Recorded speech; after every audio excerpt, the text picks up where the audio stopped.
কাউৰী পথাৰত বিনামূলীয়া চকুৰ পৰীক্ষা শিবিৰ আজি বিহালী সমষ্টিৰ অন্তৰ্গত কাউৰী পথাৰৰ কাৰিবিল উচ্চতৰ মাধ্যমিক বিদ্যালয়ত লাইটিং লেম্প ফাউণ্ডেশ্যনৰ উদ্যোগত আৰু গুৱাহাটীৰ শ্ৰী শংকৰদেৱ নেত্ৰালয়ৰ সহযোগত দিনজোৰা কাৰ্যসূচীৰে বিনামূলীয়া চকুৰ চিকিৎসা শিবিৰ অনুষ্ঠিত হয়।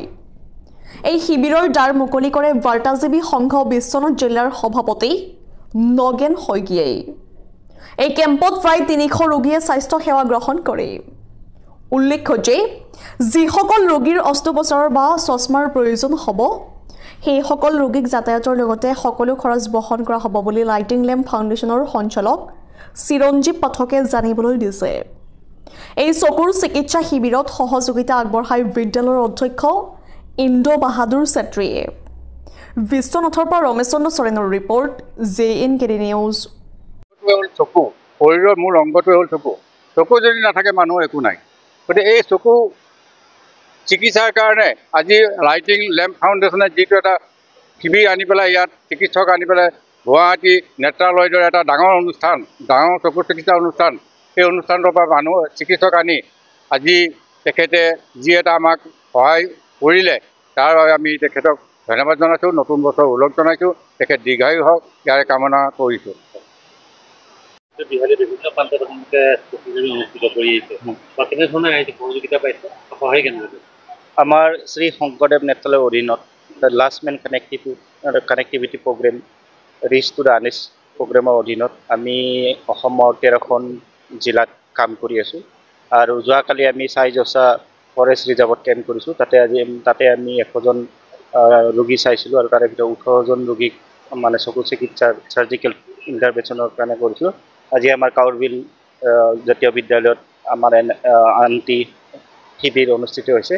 আজি ৰাইজৰ উপস্থিতি আৰু ৰাইজৰ সহযোগিতা খুবেই পাইছোঁ আৰু এইসকল ৰোগী যিসকল বিশেষকৈ দুখীয়া তেখেতসকলৰ যিসকলৰ চকুত চানি পৰা ৰোগ চিনাক্তকৰণ কৰা হয় তেখেতসকলক সম্পূৰ্ণ বিনামূলীয়াভাৱে আমি ইয়াৰ পৰা লৈ যাম। তেখেতসকলক চিকিৎসা কৰি তেখেতসকলক 2 ৰাতি ৰাখিম আৰু আকৌ অস্ত্ৰোপচাৰ হোৱাৰ পিছত আমি তেখেতসকলক ইয়াতে থৈ যাম যাতে তেখেতসকল নিজৰ কৰ্মত আকৌ জড়িত হ'ব পাৰে।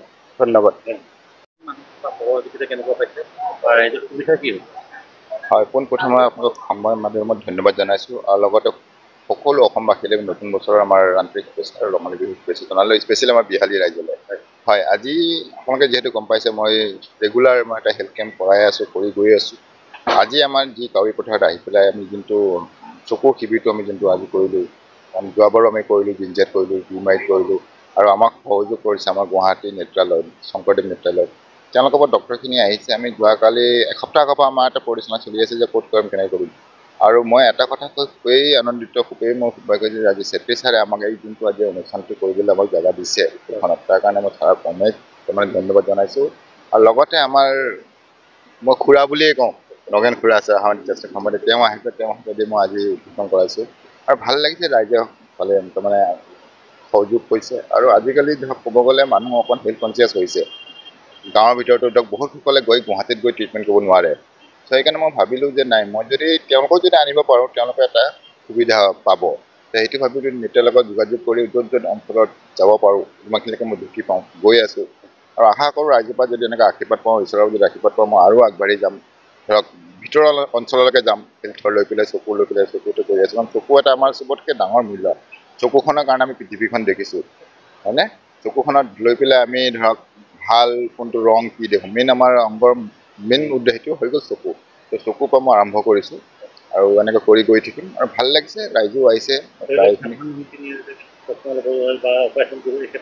হয়, ইয়াত আমাৰ NGO আৰু প্লাছ নেত্ৰালয়ৰ লগত মিলি আমি এটা আলোচনা কৰিলোঁ, যিসকল ধৰক কেটেৰেক্ট ধৰা পৰে তেওঁলোকক আমি টোটেলি ফ্ৰী ট্ৰিটমেণ্ট লৈছোঁ।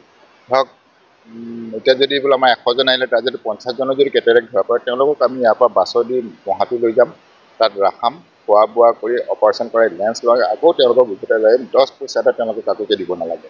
টোটেলি ফ্ৰী লৈ পেলাই আমি কামখিনি কৰিছোঁ। এতিয়া চাওঁ কিমানখিনিলৈকে ৰাইজৰ পৰা আশীৰ্বাদ পাওঁ বা ঈশ্বৰৰ আশীৰ্বাদ পাওঁ। ছাৰহঁতে যদি আশীৰ্বাদ কৰে মই আৰু আগবাঢ়ি যাব চেষ্টা কৰিছোঁ। এইখিনি কৰি মই বক্তব্য।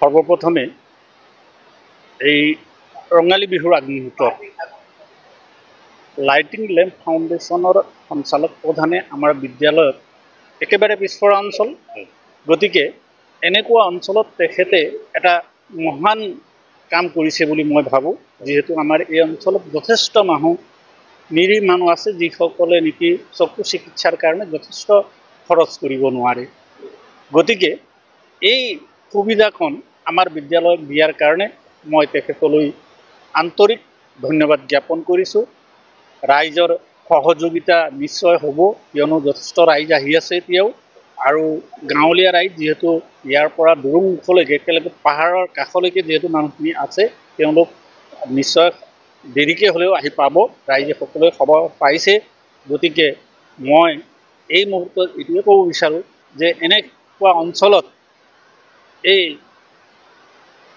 লাইটিং লেম্প ফাউণ্ডেশ্যনে এনেকুৱা এটা মহৎ কাৰ্য হাতত লোৱাৰ কাৰণে সকলোৰে হৈ বিদ্যালয়ৰ পৰিয়ালৰ হৈ আৰু সমূহ অঞ্চলৰ হৈ মই তেখেতলৈ আঞ্চলিক শুভেচ্ছা জ্ঞাপন কৰিছোঁ আমি সমূহ কাৰ্বি ৰাইজৰ হৈ বিহালীৰ লাইটিং লেম্প ফাউণ্ডেশ্যনৰ পৰিচালন সঞ্চালক চিৰঞ্জীৱ পাঠকদেৱলৈ আমি ৰাইজৰ হৈ আন্তৰিক ধন্যবাদ জনাইছোঁ নৱবৰ্ষৰ শুভেচ্ছা জনাইছোঁ দীৰ্ঘায়ু কামনা কৰিছোঁ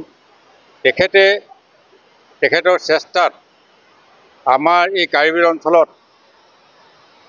তেখেতে যি এটা চকু চিকিৎসা শিবিৰ আনি এই অঞ্চলটোৰ সৰ্বসাধাৰণ ৰাইজৰ এটা সহায় কৰিলে সেই সহায়ৰ বাবে আমি তেখেতক ধন্যবাদ জনাইছোঁ আৰু লগতে ধন্যবাদ জনাইছোঁ এই এটা মহান অনুষ্ঠান কাৰ্বিল উচ্চতৰ মাধ্যমিক বিদ্যালয়ত